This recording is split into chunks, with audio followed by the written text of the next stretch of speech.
오늘 본문에는 이제 예수님께서 장사 지내게 되는 장면, 그리고 그 이튿날 일어났던 이야기입니다. 아리마대 사람 요셉이 등장합니다. 이 요셉과 함께 니고데모가 요한복음에는 등장해서 예수님의 장례를 진행합니다. 예수님 말씀대로 예수님의 제자들은 다 흩어져 있습니다. 베드로는 지금 아마 정신없이 괴로운 시간을 보내고 있을 겁니다. 요한이 제사장의 일가로서 주위를 살피고 있기는 하지만 정작 그도 뭔가 할 일이 없습니다. 요한의 어머니도 장례를 할 수 있는 경제적인 여건은 있겠지만 실질적으로 물자를 공급해서 일을 진행할 수 있는 상황은 썩 되지 못합니다. 왜냐하면 여인이기 때문이고 또 안식일을 앞두고 시신을 만진다는 것이 결코 쉽지 않은 상황입니다. 시신을 만지게 되면 어쩌면 이번 안식일은 제대로 지키지도 못할 수 있기 때문이죠. 이런 상황 가운데 아리마대 요셉이 예수님의 제자로 소개가 되고 빌라도에게 가서 예수의 시체를 달라고 요청을 합니다. 그리고 이 시체를 가져다가 세마포에 싸서 또 자기가 준비해둔 새 무덤에 예수님을 장사하게 됩니다. 이 상황을 보고 있는 61절에 마리아들, 막달라 마리아와 다른 마리아, 이들은 지금 엄청난 충격을 받아서 어찌해야 할 바를 모르고 무덤을 향해 앉았다 이렇게 표현되어 있는데, 이 장면이 허탈하기도 하고 또 절망감이 가득한 상황이기도 하고 아마 여러 가지 감정이 겹쳐질 것입니다. 여기에 예수님께서 십자가 지신다는 것과 함께 이 절차들을 마무리하는 사람으로 아리마대 사람 요셉이 등장합니다. 또 그가 부자라는 것도 우리가 한번 염두에 둘 필요가 있습니다. 하나님의 일은 결코 한 사람에 의해서 모든 것이 주도되지 않습니다. 우리가 세상을 볼 때에도 대부분 그렇습니다만은 지금 시대는 더더욱 그렇죠. 분업화되어 있고 전문화되어 있고 또 그것을 결정하는 자리에 있는 사람들도 있습니다. 그래서 모든 것이 대부분 다 함께 어우러져 진행됩니다. 하나님의 나라도 마찬가지입니다. 사람들이 사는 세상을 중심으로 우리가 이해하기 때문일 수도 있지만 모든 하나님의 사람들은 각자의 부르심에 합당한 하나님의 사명이 있습니다. 그 사명이 지금 사람들의 결심, 마음의 주저함 때문에 확실하게 드러나지 않을 수 있지만 누군가 하나님께서 부르시면 그 부르심에 합당한 순종과 응답이 필요한 것이지요. 그러니까 모든 일들은 누가 주도해서 내가 하는 일은 무조건 맞다, 너가 하는 일은 무조건 틀렸다, 내가 하는 일은 무조건 맞다, 그런 건 없는 겁니다. 사람들은 자꾸만 내가 하는 일은 맞고 네가 하는 일은 틀리다는 이분법적 사고방식을 가지고 있어요. 일상의 생활을 벗어나서 흥분하거나 손해를 봤다고 괴로워하거나 죄책감에 시달리거나 이런 평상심을 잃어버리게 되면 그런 실수를 할 수 있는 가능성이 더 커지게 되는 것입니다. 평상심을 유지한다 할 때에 성도들의 평상심은 하나님의 성령의 인도함을 따라 하나님의 일을 감당하는 것이 평상심이지요. 세상 사람들은 세상을 아름답게 편안하게 자기의 계획에 맞추어서 문제는 있겠지만 그 문제를 해결하면서 문제를 조정하면서 자기에게 주어진 손해가 최소한으로 자기에게 주어질 이익을 최대한으로 만들어가는 과정이 세상 사람들에게는 평상심이겠지요. 그러나 성도에게는 하나님과 소통하고 하나님과 교제하고 하나님께서 지시하는 바를 따라 하나님의 인도함을 받는 성령의 인도함을 받는 것이 평상심이지요. 그런 와중에 주어진 상황에서 하나님의 일을 감당하는 것입니다. 아리마대 사람 요셉은 그가 주어진 일, 예수님께서 십자가에서 죽었다. 그 후에 자기가 해야 할 일을 깨닫는 것입니다. 자, 율법에 신명기에 나옵니다. 나무에 달린 자마다 저주를 받았다. 예수님께서 저주받은 표상으로 나무에 십자가에서 죽으심을 당했지요. 그 시신을 이제 명절에 보지 않도록 그 시신을 내려달라. 그리고 그 시신을 장사합니다. 거기에 니고데모가 함께 동참을 합니다. 이들은 권력을 가진 공의회 회원이었습니다. 권력자가 이렇게 사용이 되는 것입니다. 부자가 이렇게 사용이 되는 것입니다. 자기의 고향 아리마대는 예루살렘에서 약 50리, 70리 정도 북쪽에 떨어져 있는 마을인데 자기 집에 자기 무덤이 따로 있겠지요. 그런데 예루살렘에도 무덤을 하나 준비해 둔 사람입니다.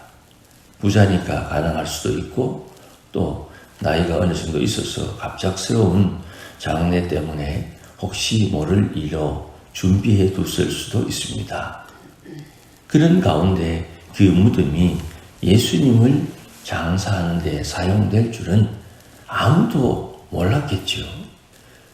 하나님께서 각자의 상황에 맞는 자기의 삶 속에 하나님의 부르심이 있는 것입니다. 그 부르심에 합당하게 순종해서 5달란트 받아 5달란트를 남기는 종이 있고 1달란트 받았으나 주인을 오해해서 어쩌면 게을러서 자기 합리화에 따라 1달란트를 땅에 묻어두었다가 주인에게 내어드릴 수도 있는 것입니다. 그 행위에 대한 심판, 행위에 대한 평가는 마지막 날 하나님 앞에 받을 것입니다. 그러나 준비된 자는 언제나 하나님 앞에 쓰임을 받게 되고 하나님을 섬길 수 있게 되는 것입니다. 문제는 여기에 있는 거예요. 주님께서 십자가에 돌아가셨음에도 불구하고 주를 따르던 제자들 얼마나 민망한 일입니까? 어느 정도 체면을 중시하는 우리 유교 배경의 우리나라나 일본, 중국에 있는 이런 동북아시아 지역의 사람들 입장에서 볼 때 이 제자들이 얼마나 쪽팔리겠습니까? 그런데도 이들이 복음을 전하는 거 보면 참 뻔뻔하게 이를 데 없는 사람들이지요. 실제로 예수님의 시신을 다 정리하고 장례를 치렀던 사람은 권력자요, 숨어있는 자요, 나름대로 인생을 계획하고 진행하는 사람들입니다. 그러니 앞에 나서서 복음을 위해서 고함을 치는 사람도 필요하고 또 그 말씀에 따라 오늘도 일상을 살아가는 민초들도 필요한 것입니다. 누가 중요합니까?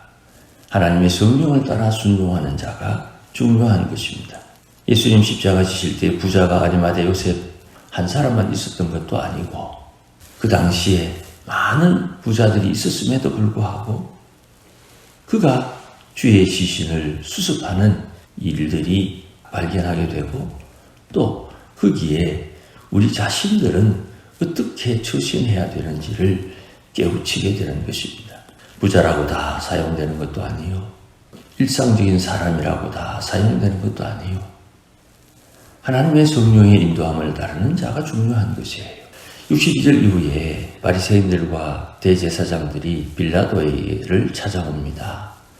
빌라도는 이 유대인 명절을 지킬 의무가 없으니까, 이방인이니까 별로 큰 무리는 없습니다만은 이들이 대화하는 대화 속에 예수님의 부활에 대해서 이제 걱정을 합니다. 그래서 사흘까지 지키게 해달라 그렇게 요청을 하고, 이들이 걱정하는 바는 시체를 도둑질하여 가고 죽은 자 가운데서 다시 살아났다고 하면 문제가 심각해질 수 있다고 걱정을 하고 있습니다. 이거는 누구나 다 예측 가능한 일이지요. 그런데 빌라도의 응답이 독특합니다. 너희에게 경비병이 있으니 굳게 지키라. 이 굳게 지키라는 이 말에 66절에 도를 임봉하고 그랬습니다. 임봉한다는 말은 풀칠한다는 말인데, 도를 풀칠하는 것은 우리 시대의 말로 표현하면 시멘트를 바르는 겁니다. 옛날에는 시멘트가 없어서 석회를 발랐지요. 그 석회를 바르고 그 석회가 굳어져서 돌이 쉽게 떨어지지 않고, 돌을 열면 그는 불법이 되고 죄를 물을 수 있는 그런 조치를 말합니다. 그래서 이들은 무덤을 굳게 지키고 있다. 자, 이 장면에 이 대제사장들과 바리새인들이 이 무덤을 굳게 지키고 있는 이 날이 안식일입니다. 안식하는 날, 하나님 안에서 안식해야 되는 대제사장들과 바리새인들이 예수님 살아날까 지금 조마조마하고 있습니다. 저들이 말하기를 믿지는 않지만 어떻게 사람이 죽었다가 살아납니까? 그런데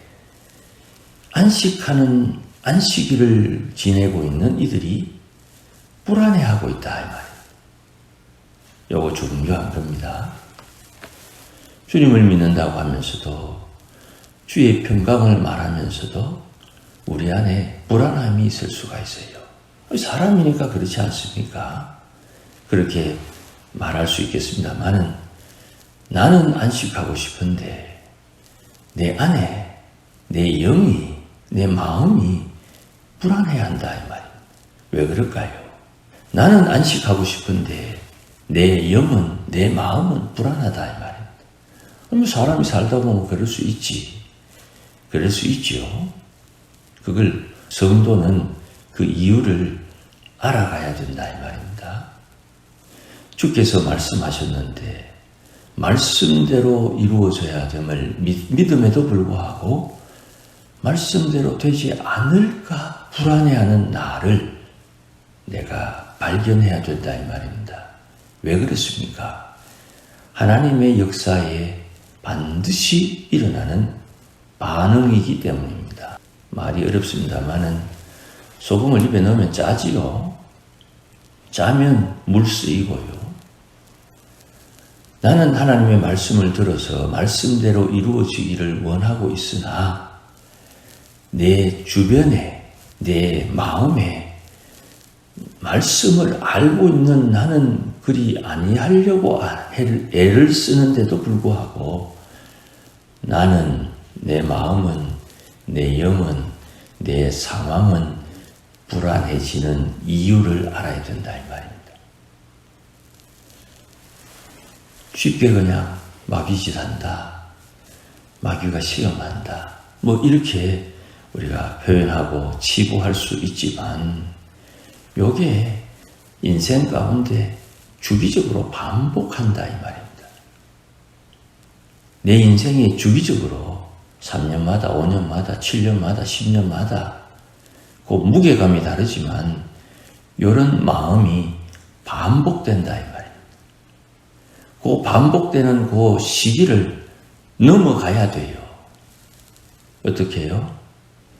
죽음의 천사가 문지방 임방에 피가 발릴 것을 보고 넘어가듯 그 시험될 만한 불안한 마음을 믿음으로 넘어가야 된다 이 말입니다. 그것이 신앙이 자랄 수 있는 하나님이 주시는 기회라는 것을 깨달아야 돼요. 그거 못 넘어가면 광야 40년 방황했듯이 그런 거 몇 번 못 넘으면 인생이 훅 가는 겁니다. 신앙은 그냥 시간 지나는 대로 지나는 게 아니에요. 하나님이 흔들어 보고 하나님이 두드려 보고 하나님께서 우리의 자세, 우리의 형편, 우리의 상황 이런 것들을 통해서 하나님 앞에 우리의 신앙과 믿음을 확인할 때가 반드시 와요. 고난을 잘 이기면 아브라함이 모리아산에서 주의 음성을 들었듯이 네가 나를 경외하는 줄 이제야 알았다 하는 말씀의 평가를 받게 되는 거예요. 모세도 그랬고요. 엘리야도 그랬고 다윗도 그랬고 다니엘도 그랬고 이사야도 그랬고 성경의 인물들은 전부 다 그런 경험들이 있어요. 신앙 그냥 믿는다 하면 믿음이 생기는 게 아니고요. 믿음이 있다고 하는 너를 내 믿음에 합당한지 주께서 분명히 확인을 합니다. 이거를 다른 말로 표현하면 누가복음에 나오지요. 베드로 보고 예수님 말씀합니다. 시몬아 시몬아 마귀가 너를 밀가부르듯 까부를 때 내가 너의 믿음이 떨어지지 아니하기를 위하여 기도했노라 하는 말씀이 있습니다. 그 밀가부르듯 까부는 그 상황이 뭐냐 하면 닭소리 나기 전에 3번 예수님을 부인하던 상황을 말합니다. 믿음은 모든 이의 것이 아니에요. 바울이 그렇게 이야기했죠. 믿음이 있다면 그 믿음은 확정되어야 되는 것이에요. 그 믿음이 확정되기 전에 불안함이 온다 이 말이에요. 불안함에 흔들려서 눈에 보이는 것을 붙잡으면 낭패를 당하게 되는 것입니다.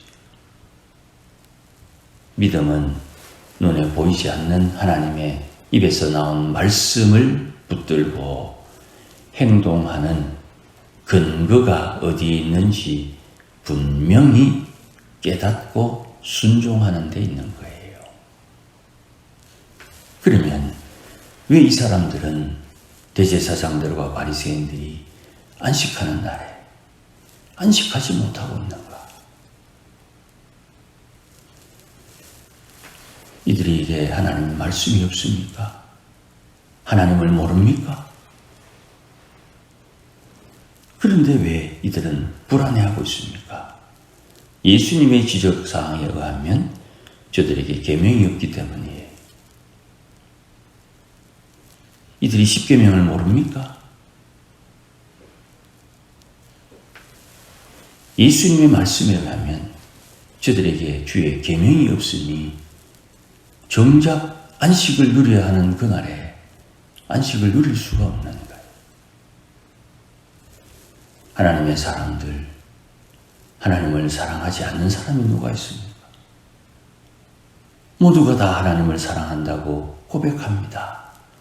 그럼에도 불구하고 어찌 하나님을 사랑함에도 불구하고 어긋난 것을 생각하며 어긋난 행동을 합니까? 요한복음 16장 한번 나중에 찾아보세요. 사람을 죽이면서 이렇게 하는 것이 하나님을 사랑한다고 고백하는 어리석음이 그들에게 있어요. 성령께서 오늘도 우리의 삶의 인도자가 되시고 빛이 되시며 주께서 우리를 주관하고 다스리고 있다는 고백, 그 신앙의 근본에서부터 시작되는 것입니다.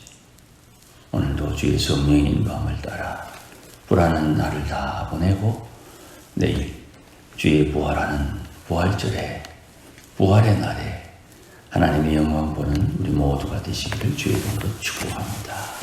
기도하십시다. 주님 감사합니다.